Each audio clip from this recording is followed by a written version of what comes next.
might get away with that against Orlando, but this is not how you play the final 19 seconds.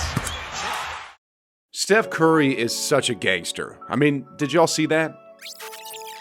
Play the final 19 seconds. The man doesn't even celebrate after hitting a half-court shot. That's when you know there's a gangster in the house. Anyway, Steph Curry is the greatest shooter in the history of basketball, but recently he's been in a slump, and I went on Reddit, saw a few posts of people wondering why he's in a long slump, which feels like an eternity, by the way, so I decided to take a look into all of this for you guys. Here in this opportunity. Curry. Payton, kick out Curry. Wiggins off the bounce. Finds Curry. Three-pointer, right corner. Just not fully. Get the Warriors' juices flowing a little bit because the Spurs are playing their best basketball. Yeah, it could be a bit painful to watch, but trust me when I say there's some good news at the end of all this. So, with that being said, let's get started.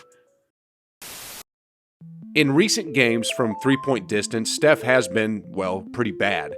I mean, he went 1 for 9 against Dallas, 1 for 10 against Miami, and 3 for 14 against Philly a little while back. In between those games, he's been shooting mostly subpar for his standards. For the season as a whole, Steph is shooting 38.3% from distance. Now, that's better than the league average, and it's actually pretty good. I mean, if LeBron was shooting that percentage, he'd be practically unstoppable on the court. But when that's Steph Curry's average, and when you compare it with the career average of 43%, that's a pretty noticeable dip. So the big question today is, what the heck is going on? Well, the first question I asked myself was, is this happening only in games or in practice too? Unfortunately, I don't have access to his practice statistics, but a quick YouTube search got me watching this video right here. Everything looks good to me, and from what I've read of all the Warriors' reports, nothing seems to indicate that there's anything wrong with his shooting mechanics or anything related to his shot in his training sessions.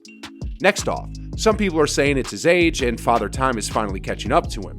Well, he's only 33 years old, and it was less than a year ago that he went on that April rampage where he tore up the entire league. So I don't think Father Time really caught up to him in 9 months?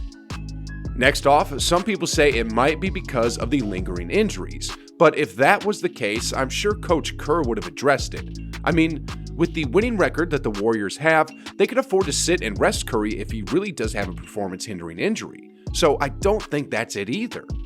Some other people are saying it's because of Curry's off-season workout. I mean, he has gotten bigger, so it might be affecting his shots. Some other people are thinking that perhaps he's playing a little bit too hard on the defensive end, which tires him out, and those are some fair observations. But in the month of November, he was still big, and he was still playing hard on defense, but despite all that, he was shooting 42.3% from distance on an average of 13 attempts per game, so it didn't really affect him there. Well then, if it's not any of these, could it just be a mental thing? Well, let's take a look.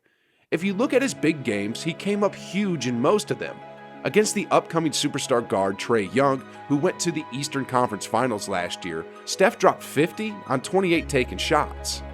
When it was against the emerging Chicago Bulls, Steph dropped 40 on 53% shooting from distance. When Steph went up against his old pal Kevin Durant, he went 9 for 14 from distance. And then just a couple of nights ago, against Donovan Mitchell and the Utah Jazz, Curry shot 50% from distance and scored 28 points. But when it came to teams that the Warriors should beat, Curry seems to have been underperforming a bit. I mean, against the Celtics, Curry went 8 for 21 from the field. Then in their next game against the Sacramento Kings, Curry shot 4 for 12 from distance. Then in the very next game, which was the grudge match against the Memphis Grizzlies, Curry woke up and shot 8 for 14 from distance for 46 points. Now, this isn't always the case that Curry performs better against the elite teams and worse against the teams the Warriors should beat, but just from a basic eye test, it seems that Curry has been playing to the level of the competition a bit this season, which could be dropping his overall averages a bit. Anyway, let's move on and let's take a look at some more advanced statistics on Curry's three-point shooting and compare it with last season to see if we could get some more information. These are Curry's shooting statistics based on the distance of the closest defender. It's divided into 4 categories: Very tight, which is 0 to 2 feet, tight, which is 2 to 4 feet, open, which is 4 to 6 feet, and wide open, where the nearest defender is at least 6 feet away. Funny enough, compared with last season, when Curry is being guarded tightly by defenders from the perimeter, he's actually shooting it better. I mean, when the closest defender is 2 to 4 feet away, Curry is shooting the 3 ball at 43.2% this year, compared with 36.9% from last year. But when you compare it with the open shots and wide open shots, Curry is only shooting it at 33.3% and 42.7% as opposed to 43.2% and 46.9% from last season. This season, Curry is shooting contested threes better than open threes. So I guess the solution to all of this is to just make sure that there's someone always guarding Curry closely on the perimeter. All jokes aside, if Curry is making his threes in practice and if he's making his contested threes but just missing his wide open ones, this tells me that he's fine and that the shots will eventually find their way into the basket. I guess this also solves the theory of whether teams have figured out how to guard Curry. Some people say that Steph isn't as fast anymore so defenders can keep up with him and affect his shots. And that's why he's missing a lot. But as y'all can see, it's his open threes that he's missing, so that just can't be the case. Anyway, on to the next point here, which is a bit more of an eye-opener. What makes me a little worried actually are his 2-point percentages. I believe this is a result of the new foul changes the league introduced and the no calls that Steph has been facing recently. Let me show you what I mean with these charts. When Steph was being guarded very tightly last season, his 2-point percentages were at 58.3%, whereas this season, it's at 28%. Now guys, that is a huge drop. Numbers sometimes don't tell the whole story, but this is huge, and this part here could be more than just a slump. It could be a game changer. I'm thinking that because Steph isn't getting as many calls when driving to the basket, his percentages drop significantly for tightly guarded 2-point shots because when he does get fouled on those drives to the basket, instead of going to the line for free throws, those are counted as missed shots. Now, in saying that though, Steph is one of the greatest players in NBA history. So as he watches film, as he studies his own efficiency, I'm sure he'll come up with something to figure out this new problem that he's facing. Anyway, when he was being guarded tightly at 2 to 4 feet last season, his 2-point percentages were at 55.5% compared with 48.4% this season. Even when he's open and wide open, last season he was scoring at 58.8% and 63.6%, but this season he's only scoring 51.9% and 54.5%. Across the board for 2-point shots, Steph has significantly dipped in efficiency. Anywho, moving on to some positive news, what's scary about all this is the fact that the Warriors are winning while Steph is in a slump. I mean, despite him missing shots, he's still drawing so many double teams and defensive attention.